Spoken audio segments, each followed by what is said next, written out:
না, এখানে আপনারা ম্যাডাম যে কোশ্চেন করেছেন আসলে বাংলাদেশ আবহাওয়া দপ্তর ফোরকাস্ট ইস্যু করে, কিন্তু যেটা ডিজাস্টার ম্যানেজমেন্ট আছে, লোকাল এজেন্সি আছে, তারা জিনিসটাকে তারা এটা কাজ করে। আর বাংলাদেশ আবহাওয়া দপ্তর কোনো লোক সরাবে না, এই ধরনের আমাদের এখতিয়ার না বা আমাদের ম্যান্ডেট না। এটা আমরা তথ্য সব জায়গায় দিয়ে দিচ্ছি। আর আরেকটা জিনিস আমাদের খেয়াল করতে হবে, ল্যান্ডস্লাইড অনেকটা কমপ্লেক্স সিস্টেম, কারণ ল্যান্ডস্লাইড শুধু হেভি রেইনফল না, এখানে সোয়েল স্ট্রাকচার, পাহাড়ের কাঠামোগত অনেক কিছুর উপর ডিপেন্ডেন্ট।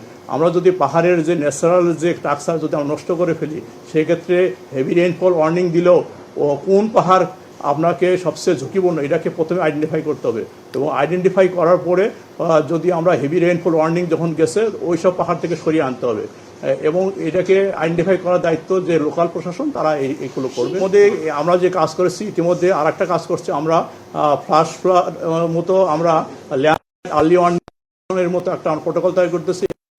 আমরা যে ল্যান্ডস্লাইডের যেসব জায়গায় সাসপেক্ট, যেসব জায়গায় ভাঙনের আইডেন্টিফাই করার পরে ওই সব জায়গাতে আমরা যে ফোরকাস্ট দেবো, ওখানে যে লোকাল এজেন্সি, আইএনজিওস, এনজিওস তারা কাজ করবে। হয়তো অদূর ভবিষ্যতে এটা আরও কোঅর্ডিনেশন হয়ে আমাদের ফোরকাস্টকে আরও লোকালাইজভাবে এটা প্রদান করা সম্ভব। এটা বন্যার ক্ষেত্রে আমরা বন্যার যে যারা এফএফডব্লিউসি তারা বলবে, কারণ হচ্ছে বন্যার সাথে শুধু রেইনফল না, আপার ক্যাচমেন্টের বৃষ্টিপাত, বিশেষ করে আসাম, মেঘালয়, তারপরে হচ্ছে আপনার ওয়াটার হাইট, অনেক কিছু ডিপেন্ডেন্ট। আপনার বন্যার ক্ষেত্রে এফএফডব্লিউসি ওদের সাথে আমরা সমন্বয়ে কাজ করি, ওইটুকু পার্ট এফএফডব্লিউসি আপনাদের ব্রিফিং দিই। হ্যাঁ, এটা গুড কোশ্চেন।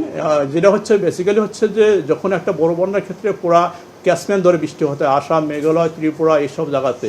আর এখন যে মডেলটা আছে আমাদের, যে মডেলও দেখতে পারেন এখানে যে বৃষ্টিটা আছে, এটা রংপুর, ময়মনসিংহ এর সাথে সাথে মেঘালয় কিছু অংশ। হ্যাঁ, যে লঘুচাপটা অনেকটাই গুরুত্বহীন হয়ে পড়েছে, হয়তো আজকে আমরা সিগন্যাল এই জন্য সন্ধ্যার ভিতরে সিগন্যালকে নামিয়ে ফেলি। এটা হচ্ছে কি, আপনাকে ধরেন বৃষ্টির ক্ষেত্রে যে বড় ধরনের চেঞ্জ, যেটা হচ্ছে আমরা বলি মনসুনের প্যাটার্ন চেঞ্জ হয়েছে। এখন হচ্ছে যে সময় বৃষ্টি হওয়ার কথা সেই সময় বৃষ্টি হচ্ছে না। অর্থাৎ আমরা দেখি জুনেতেও দেখি যে সময় মনসুন অনসেট হয় সেই সময় অনেক কম বৃষ্টি হয়েছে।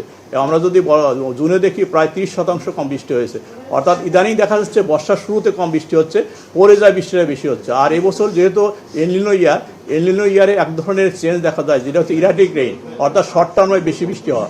যেহেতু এবার এলনিনো ইয়ার ছিল, এলনিনো ইয়ারের কারণে এটা একটা প্রভাব রয়েছে যে এলনিনো থাকে যখন বৃষ্টি কম হবে, তবে যে শর্ট টার্মে এটা বেশি বৃষ্টি হবে। আর যেটা বললেন লোকালাইজ বৃষ্টি মানে লোকালাইজ, মানে এরকম লোকালাইজ যে আপনারা যেটা বললেন যে মতিঝিল বৃষ্টি হচ্ছে, মিরপুরে বৃষ্টি হয়নি। এক্ষেত্রে এটাকে আমাদেরকে যদি মডেলিংয়ে আনতে গেলে আমাদেরকে আরও হাই কম্পিউটিং পাওয়ার লাগবে। আমরা যে লেটেস্ট যে মডেল চালাই এটা হচ্ছে আমরা 9 কিলোমিটার রেজলিউশন, অর্থাৎ 9 কিলোমিটারের যে তথ্য যেখানে হবে, পরে 9 কিলোমিটার একই রেজাল্ট দেবে।